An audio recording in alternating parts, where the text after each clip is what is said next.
नम्रता श्रेष्ठ नेपाली चर्चित फिल्म अभिनेत्री, मोडल र नाट्य कलाकार हुन्।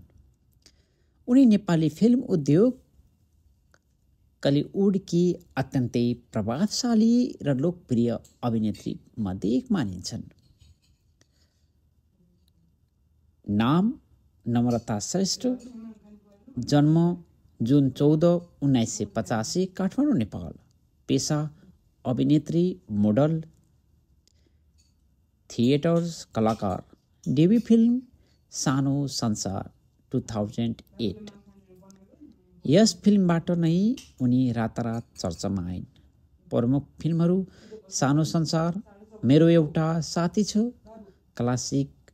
यो फिल्मका लागि उनले धेरै पुरस्कार पाइन्।